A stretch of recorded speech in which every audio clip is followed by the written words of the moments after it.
Welcome back to Emulating Messi. Today we're going to be holidaying up to the point where we are 28 years old, so another 2 years in today's video. There will be an Emulating Messi Extra, so episode 4 of Extra, but that will be out tomorrow, basically due to time constraints again. I've had a very busy week with work being away. I went up to York and I've been home to see my parents as well, so it's been a bit difficult to fit lots of recording time in, but I will be getting an extra episode out tomorrow for you guys that want to see the players in a bit more detail. As always, thank you for the support on this series. Please smash the like button once again, that would be much appreciated. So as you can see here, the players are now 27 years old. I will be holidaying another year, so we get to 28 in this video, in the second half of this video. But at the age of 27, you would hope that we've all got up to our prime, we're performing well, we're destroying teams, we're doing really well internationally and at club level, winning awards, winning World Player of the Years and that sort of thing, because we are now really in our prime. 27 arguably nowadays is probably on average the peak of a player's career. Let's go through then and look from top to bottom. I'm just going to scroll down so you can see the players that you are interested in at this point. You can see there's lots of players with 200 current ability. We've got so many players with plus 190, loads and loads with plus 180, plenty with 170 as well. I mean, arguably, like I've said previously, anything above 170 is world class, maybe 175. All the players are really good, even the ones at the bottom. At the moment it's actually Joel Bayford, because Syria has moved on to 146 current ability. It does seem to be quite a choppy and changing scene at the bottom here. I have no idea what happened to Richard Sowerby. I feel sorry for him. The only player to start on 150 current ability that just didn't move on. It's really strange. Swansea have murdered him, and Richard, I just wouldn't forgive Swansea. It'd be ironic if you are a Swansea fan, but you know that unforgivable behaviour from the club for just not letting you progress or training you up or coaching you effectively. It's very odd, but you get these stories of these series. It's great to see differences, and continue to let me know in the comment section or tweet me if you're using the database. Let me know what's happening in your saves. Is Ben Kearney the best right back in the world, or is it someone else? You know, it could really vary depending on so many variables in Football Manager, remember. You can see here Arsenal still have tons of players, as do Chelsea. Whole City have got 6 players. They're just absorbing every single player they can possibly get their hands on. Liverpool, Man City, millions. Man United, quite a few as well, as do PSG and Real Madrid. And Stoke, who have done particularly well on this save, as have Spurs as well. They've got 4 players. If we just look at the wages, Howardinho, 400k a week still. He is an incredibly rich man. I hope he's invested his money in business, because he's not the best player in this series. He's a very good player. He's been an incredible international for England, and he has been at Manchester City for many, many years. So since moving from Southampton, he has become a very, very rich person. His contract's expiring in 3 years as well, so it has been renewed a couple of times as well, I do believe. He's got a loyalty bonus of 4 million. He's got an appearance fee of 60 grand as well, so, you know, if he's playing, he's getting a huge amount of money, and a goal bonus of 60k. His agent must be incredible, and his agent must be a very rich man as well. The lowest wage is Nami Insgames at Celtic on 21k a week. Then we've got Geordie Fences Terrified, who has hardly played for Manchester United. He's played 21 games in his career, and he's 27 years old. Most of them were at Dynamo Kiev as well. He's played 1 league game in his entire career for Manchester United. Why is he there? Why haven't they sold it? It's just confusing. His contract expires next summer. Leave, please, just leave. Don't accept another contract. It just doesn't make any sense that he is at Man United still. His career has been ruined. Look, he's the only player of under 100 all-time appearances, and he's well under 100. It's just really bizarre. Internationally, though, 68 caps for Kyrgyzstan. He's the captain of his country as well, so he's played a lot more international games than club games. It's really quite bizarre. Looking at the value, Chris Reed, the only player worth £70 million. Quite a few players worth over £60 million, though. Lowest value is actually 1.9 million. Nami Insgames at Celtic. Very few players worth under 10 million still. It's just, there's so much money involved here. It's crazy. Peter Polly's still the only player with a 5-star reputation.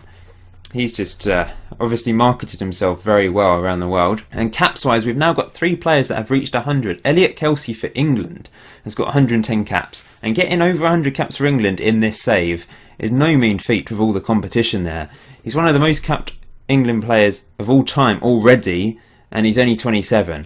Hopefully he won't retire from international duty, because a lot of these players do tend to retire early from international duty when they get to that 100 cap mark, and also if they're a really world-class player they tend to retire a bit earlier as well. But he's had a sensational career. He's left Spurs though. Those of you that didn't spot it in the last episode, he did leave Spurs for PSG for £52 million. The only player not to be capped in the whole series is poor Michael Davies. I feel sorry for you because you're the only one. You're actually a quality player, 163 current ability, playing for Hull City. But you're the only player not to be capped on the save, which is unfortunate. But, you know, there's always the odd person that doesn't get capped in these series. I think this is the first series where 99.9% of the players have been capped. It's usually a few more. There's usually a few players that retired by this point. Goals wise though, Chris Reed, how are you doing this? 108 goals in 94 games for Canada. I am aware that Canada's matches that they're often playing teams that perhaps aren't that great. St. Pierre and Miquelon, 4-0 win. Chris Reed with 2 goals. They beat Saudi Arabia 3-0. Chris Reed with a goal in that one. 5-0 against Barbados. You know, it is quite easy for him to rack up a lot of goals in games. So, yeah, I understand that's why he's got so many goals. But it is still an incredible achievement to have 108 goals for his country in under 100 caps for Canada as well. And he's only 27. How many is he going to end up with? Daniel Carter's the next best with 69 and 108 for South Korea. And Jack Osborne, top English goal scorer, 53 goals in 66 games for England. That might be the record. But I would suggest that Rooney's got 57, so he's only 4 behind Rooney. Maybe he can hit that before the end of this video. We'll find out. All-time appearances, Stephen Wolf Jr. is the first to break the 500 game barrier. Chris Harris only 1 off though with 499. Stephen Wolf Jr. has had a fantastic career. He's not actually at 200 current ability now. Ever since that injury, he did drop off slightly. Has almost got back to the 200 though. Vestergaard is leading the way with the goals, but we've got 4 players with over 200 career goals now. Vestergaard, Paulo Montreria, Chris Reed and Stephen Wolf Jr. arguably 4 of the best players of the series. Paulo Montreria has done fantastic considering he's not quite up there with the other 3 in terms of current ability, but he's just scoring so many goals for Atletico Madrid. Having a fine old time there. If we just look at the most appearances this season, Howardson leading the way, Lee Gamble as well. Charlie Blissett didn't play a single game for Spurs this season. After his... that's why he moved. He's probably only just moved, in fact. So he did play for Norwich last season, but it's misleading because he's just got a £32 million transfer to Spurs. He's only got 2 caps for England and he's moved for £32 million. It just shows the quality of these players. Goals wise, Vestergaard, top goal scorer, 42 goals. He's just scoring so many goals for PSG. Paulo Montreira with 37 goals once again. Assists wise, and Nguyen for Bournemouth, the top assister this season. We haven't seen him do that before.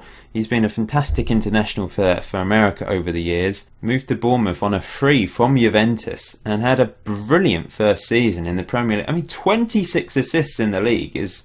it's in the Championship.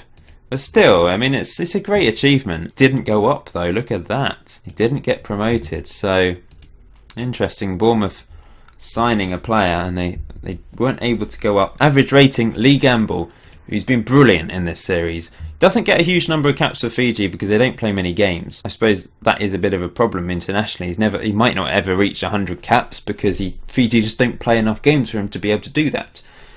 But for Arsenal, he has been brilliant. So as you can see here, England have won the last 2 European Championships in a row, both of them against Spain in the final. So England have won the 2020 Euros, then they won the World Cup in 2022, and now they've won the Euros again against Spain in 2024. 3-1 in the final. Once again, we can't see the final, but I'm just going to have a look to see who were the goal scorers, just out of curiosity, really. You can see Howardinho scored a couple against Greece, and Stephen Wolf Jr. scored one. They lost against Ireland, Patrick Bamford with the winning goal for Ireland. And then against Russia, Jack Osborne and Howardinho scored.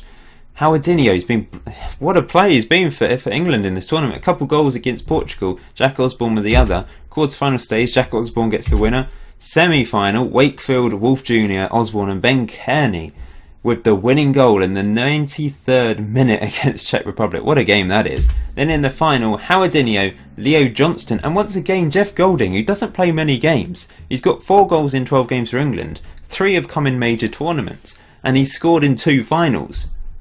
He scored the winning goal in 2 finals. Well, Leo Johnston sort of got the winning goal, I guess. 14 goals in 44 games for him. But rounding it off was Jeff Golding in the 118th minute. He's been brilliant in these major tournaments. So I've holidayed until we are now 28 years old. It's the 12th of June 2026. So there's going to be another World Cup this summer. You can see here, these are the players with 200 current ability. Plenty of them. Once again, I don't know if that's dropped off. I don't know if any players have dropped off there. Stephen Wolf Jr., 199. Lee Gamble, I think he got to 200 at one point, but he's dropped off. Rui Kuto, 199. One of our best players. That started on 125. Worst player is actually Nasu Muyoe for Hull City. Why the Hull just... They've attracted all the lower players, I would guess, of the series. Jonathan Davies is another there. But Surya's moved up here. He's moved to Celta. 147 current ability. He's pulling away from a few players, which is quite interesting, actually.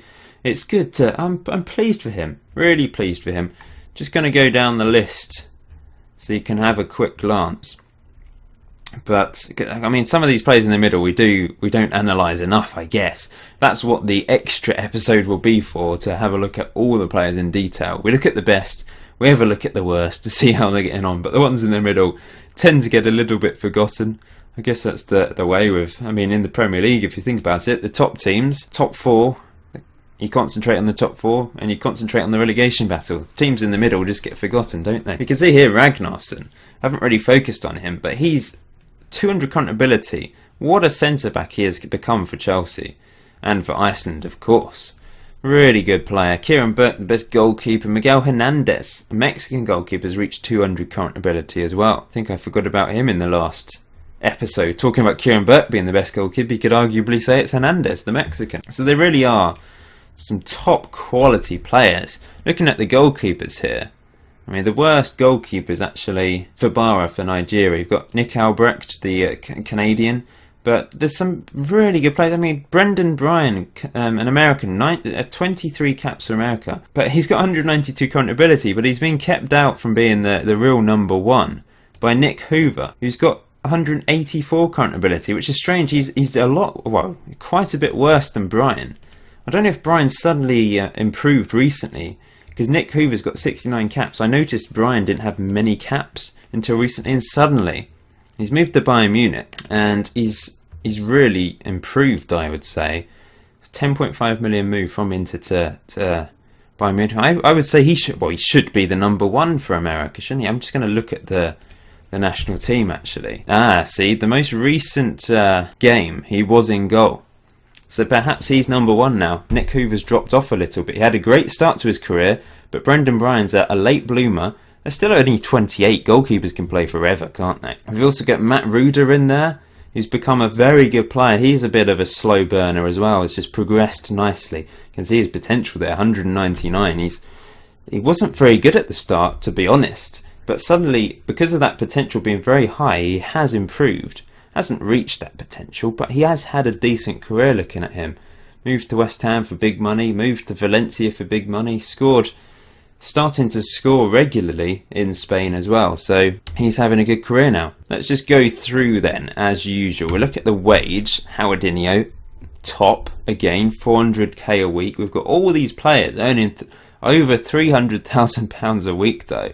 The likes of Leon Kalhoff, who we haven't really looked at in that much detail, but he's been a great player for Man City, a solid player for Germany as well with 47 caps. I think I'm now earning 350k a week. Hopefully I'm sending some of that money back to my Mongolian family. Funding a new possible empire with the Mongols going to overtake the world once again, thanks to my move to Manchester City. Value-wise, we've actually broken the 70 million barrier again, with Ben Kearney and Stephen Wolf Jr. now worth £71 million each. Thing is, no one's going to be able to sign them. They're not going to leave Arsenal, Man United, or Real Madrid. They're at the big clubs now. If another big club wants to come in and buy one of these, it's going to cost a hell of a lot of money. And the lowest value, Nami Insgame's still worth £1 million. But all these players in the middle, I mean, you don't have to go down very far. And this guy, Kim Jong-pele, worth 25 million. Love this guy. I haven't really looked at him lately, but 3 goals in 110 games for North Korea, who are ranked 78th in the world. He's quietly gone about his business, and he's moved to Liverpool for 17.5 million and done alright in the Premier League, to be honest. Work the space, our old friend has actually started to score for India. He's got 17 goals in 83 games for India now, and he moved to Southampton. Finally left Arsenal, who just weren't playing him, moved to QPR, and now he's starting to score goals for Southampton, which is good. 13 goals last season, and he started scoring for India. We've got Robert Woodhouse, who actually declared for Ireland in the end after not being capped by England, changed to Ireland and has been capped 33 times for them now. So he's a good player for them. I like Jackson as well. Great name, simple. 65 caps for Northern Ireland, and he's been at Chelsea his whole career apart from one season out on loan to, I mean, might not even be one season. Went on loan to Southampton at the start of his career, but he's turned into a Chelsea legend. Last 5 seasons has really started to play. Pancake, what a name. Irish legend, 30 goals in 103 caps for Ireland. He's also a Stoke City legend as well, and started to score goals this season for the first time, really, because previously he was only really getting goals in the cup competitions, but this season 23 goals. It's nice to see him finally hitting the back of the net multiple times. Going on to world reputation then, I think it's the same old story. I think Peter Polly is the only one with 5 stars, yes.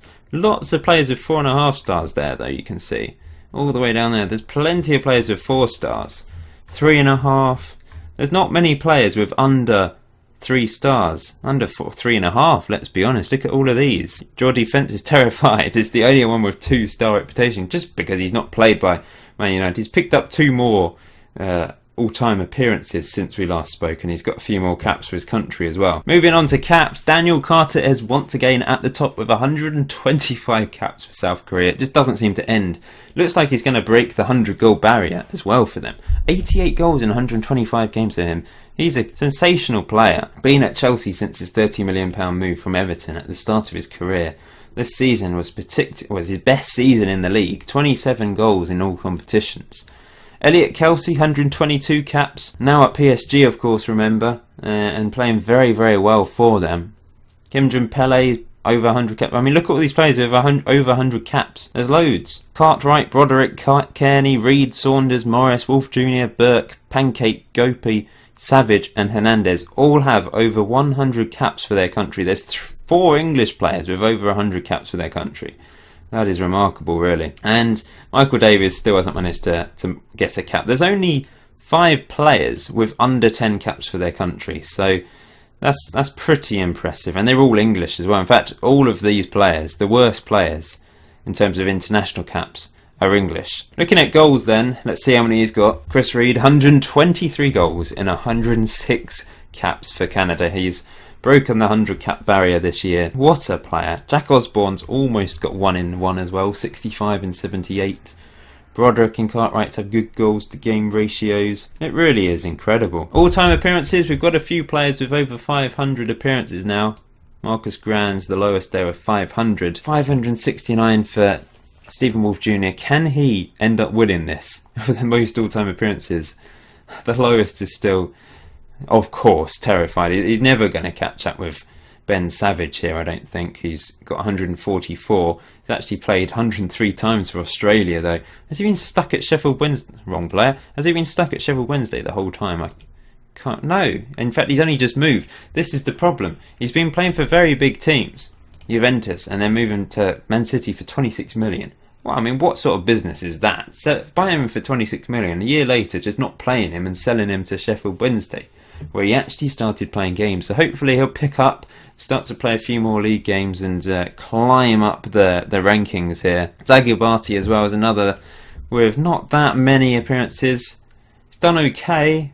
He played a fair number for Man City, but they've decided to sell him to Roma for 20.5 million, who didn't actually play him that much, to be honest. Nasu Muai as well, it's Hull City, who they bought him from Arsenal, not really playing him either, the Nigerian. And Hundhammer, a Norwegian player, signed from Juventus, where he didn't really play, has been playing for Lazio, so hopefully he'll pick up as well. If we look at all-time goals, Vestergaard has got over 300 goals now in his career. Paulo Monteiro not that far behind, he's getting towards 300 as well, as is Chris Reed. He's only 37 goals off the 300 goal margin. Few players have managed to get over 200 goals now. If we look at all the players with over 100 goals in their club career, there's quite a few.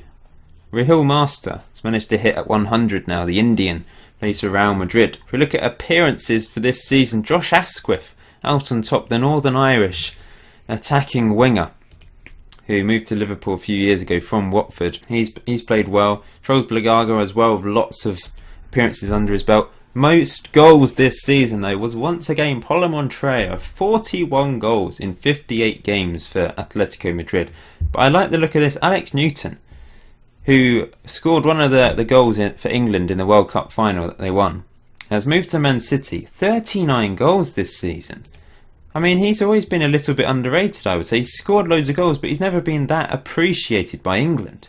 But look at the money that has been involved with him. £79 million, moved for 31 million to Stoke, and now he's just moved to Man City for 48 million.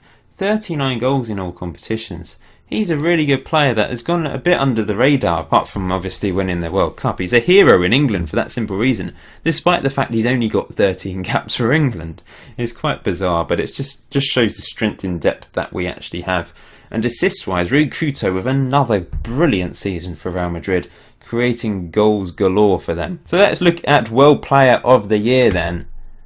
Messi Lionel managed to win it. We haven't had a look at him for a while. We'll have a look at him now because he won this. But he's Messi Lionel, the first Messi, I guess, to win it since 2020. Beating his club teammate Neymar to the award. 22 goals and 17 assists and 8.16 average rating. He's been a fantastic player on this series. We focused on him a lot towards the start of the series because he was growing so incredibly well at the start of his career. But since reaching that 194 current ability, which was his potential, he met it very early on. We've not focused on him. We've been looking at the growth of other players. He's a brilliant example of a player that has peaked very early, whereas other players, they grow gradually and they finally do reach their potential. They're late bloomers or they're slow burners. But Messi Lionel just reached that potential within like the first 3 or 4 years of his career. So he's been this good for a very long time. So he's been able to rack up the goals, the assists, the man of the match awards. The average rating is very high for his career, and he's done very, very well at Barcelona. You can see Lee Gamble also managed to finish third, the Arsenal Fijian, who had a very good season last season, another very good season this season as well. Then this season, Stephen Wolf Jr. won his first World Player of the Year award. Remember, he has won World Golden Ball already, but he had another very good season with Manchester United. Player of the series? Can't really argue with that at the moment. Maybe Ben Kearney, the Arsenal right back. I guess we'll have a vote at the end of the series, or you can just suggest in the comment section at the end. But you know, he's been fantastic, Stephen Wolf Jr. And Lee Gamble third, Messi Lionel third. Lee Gamble second, Messi Lionel finished third this year.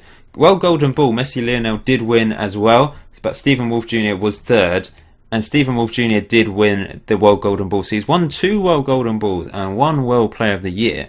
Ben Kearney finished third this time. He was the first player of ours to win a World Golden Ball award.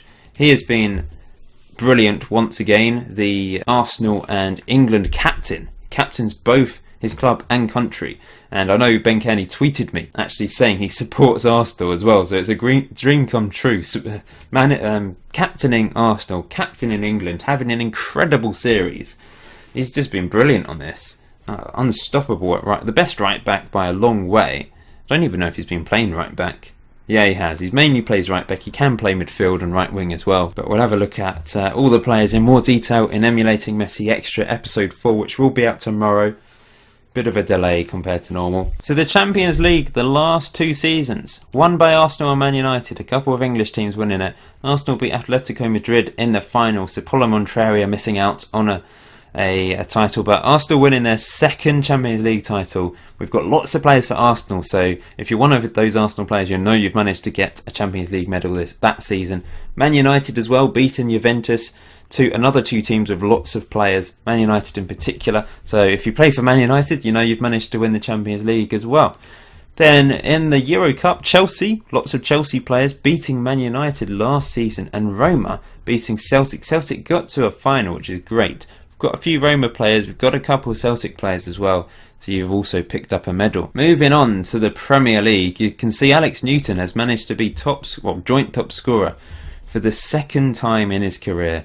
Brilliant achievement for him. He's not done a huge amount internationally apart from helping win a World Cup, which is a huge thing. But for club, he has been brilliant, very, very consistent. Lots of goals. Also, the Italian, Alessandro Silva, who's got a very good goals to game ratio for Italy, who's moved to Man United recently, had a very good season as well. His 3rd top goal scorer. You can see Stephen Wolf Jr., highest average rating. Sam Morris with the most assists.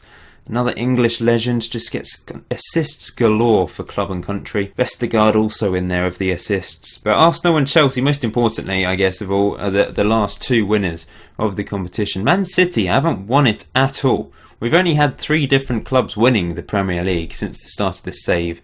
Chelsea, Arsenal and Man United.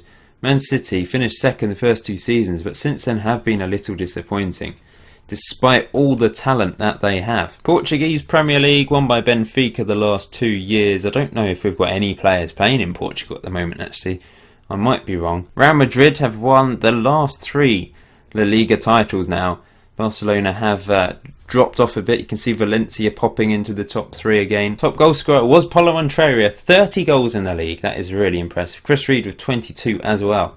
And Rui Couto, predictably, the best assister. Serie A has been won by Roma for the 2nd time. Finally, Juventus dropped off, and when they do drop off, they seem to drop out the top 2. They finished 3rd this season. Really good achievement for Roma. Gustafsson, the Swedish player, actually the joint top goal scorer in the league. He also got the highest average rating. Yvel David with the most assists. So we've got a few players featuring in there. Ligue 1 has still been won by PSG every single season on this save. They're just ridiculously overpowered. You can see Vestergaard, top goal scorer. I think he's top goal scorer every season on this save. Johnny Darko also on player of the matches list. Nick Hoover, most clean sheets for PSG. Finally, Dortmund have managed to win the German First Division, and Bayern Munich dropped all the way down to 3rd place. If we look here, we've got Andreas Egg on the average rating list, top of the average rating list, and also on the player of the match list. Don't think there's any other players featuring though. Wow! Finally, we've seen Celtic's dominance ended by Aberdeen winning the league in 2026. Rangers finishing 3rd.